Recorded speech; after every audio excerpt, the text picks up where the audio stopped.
Wasabi guys, coming back at you with some more Commander 2017 spoilers, and it looks like this time for Tuesday here we have a little bit of everything, not really specific towards one of the decks, just a little bit of everything here. The first thing we have here is a new land, Path of Ancestry, and it enters the battlefield tapped, and you can tap it to add to your mana pool 1 mana of any color in your commander's color identity, and when that mana is spent to cast a creature spell that shares a creature type with your commander, you get to scry 1. Now, is the utility here worth having it enter the battlefield tapped? Probably not if you can optimize and get beyond this in just consistency. If you can afford dual lands, you're obviously going to go for that route.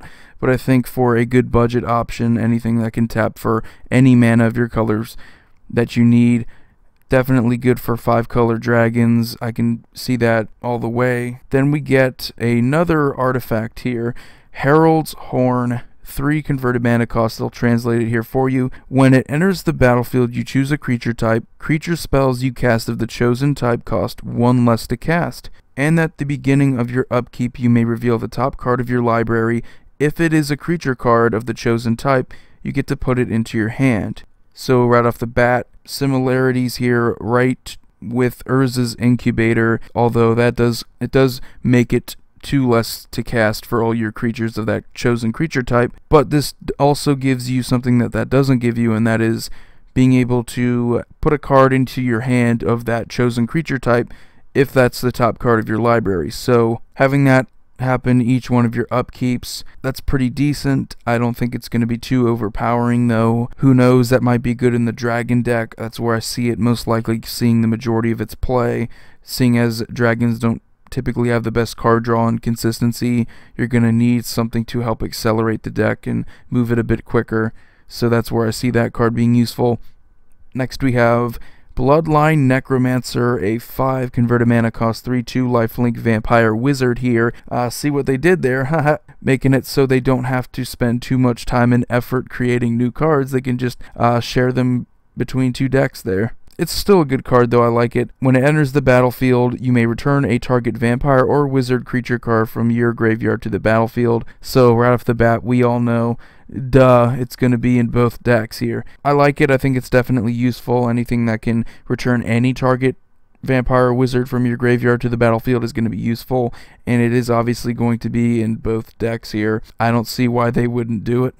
The next we get a reprint of Lien Arbiter, 2 mana here for Cat Cleric, 2/2. Players can't search libraries. Any player may pay 2 mana for that player to ignore this effect until end of turn. It is what it is. I think it's very similar to Stranglehold, which is the red enchantment. I don't think it's going to see too much play. I don't really see cats being a hate type of deck. It's more or less just going to be creature tokens with a sub-theme of equipment. So I definitely see that being the main theme of that deck. I like the card. I like its utility. I think cards that do these types of things are very underrated in the format. It's just a 2/2 for 2 that, sits on the field, and I don't really think the 2 extra is going to be that big of a deal for someone that really wants to search their library. Chances are they're going to do it. Then we get another card here that needs a translation. It is Gather the Kindred, a 7 mana green instant with choose a creature type, reveal the top cards of your library until you reveal X creatures of the chosen type, where X is the number of creatures you control of the chosen type, and place them onto the battlefield and shuffle the other revealed cards into your library. So right off the bat, automatically just synergizes with elves. I mean, we all know that. I believe those are elves in the picture anyway, so it makes sense. What I don't know is what deck this is going to be in. I have a feeling it could be in the cat tribal deck. It would make the most sense. However, this would also be good in dragons just to help give that deck some sort of acceleration. I mean, those are the 2 decks it could possibly be in anyway, so yeah. Next we have Kindred Discovery. So 5 converted mana cost enchantment with, as it enters the battlefield, you choose a creature type, and whenever a creature you control of the chosen type enters the battlefield or attacks, you get to draw a card. You get to draw cards when a creature enters. You get to draw a card when it deals combat damage. We've seen this before countless times on blue enchantments. Nothing special here. The fact that it's specific to creature types doesn't really do anything for me. I think it's most likely not going to see that much play at all. Next we have some cool dragons here. We have Scale Lord Reckoner, a 5-mana white dragon 4/4 flyer. Whenever dragon you control becomes the target of a spell or ability an opponent controls, destroy target non-land permanent that player controls. Holy crap, is this cool.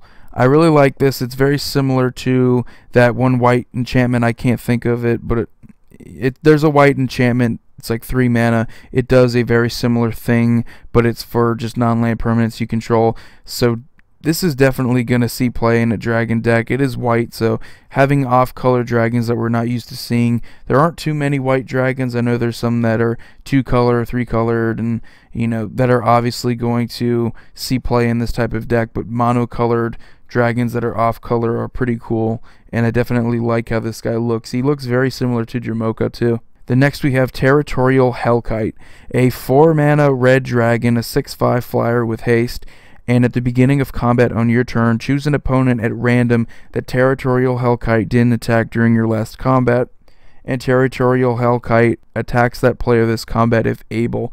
If you can't choose an opponent this way, tap Territorial Hellkite. So very cool, very aggressive, very similar to Demon's Abyssal Persecutor. I believe that's what the Demon's name was. That's 4 mana, but it's a 6/6 for 4, so it's great value. This has haste though, so very similar to that Demon where you just have a ton of value and aggression right there. The obvious drawback here is that your opponents are not guaranteed to get hit with it. You can't just single somebody out, continue to attack them with Territorial Hellkite, unless you have something that can just ignore the ability or get around that altogether.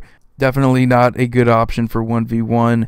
I mean, obviously it taps itself down, but I definitely see this being an all-star early game for dragon decks. You need early drops for dragons in general, because most of them are 7 converted mana cost or higher, and they tend to be pretty powerful once they get to that point. So anyway guys, that's going to do it for today's spoilers. We might get some later, who knows, but we're definitely going to get some more tomorrow and the rest of the week here, so look forward to those. Let me know what you think about these. I really enjoy these. I think these are really cool looking, and I like how we got a little bit of everything here today.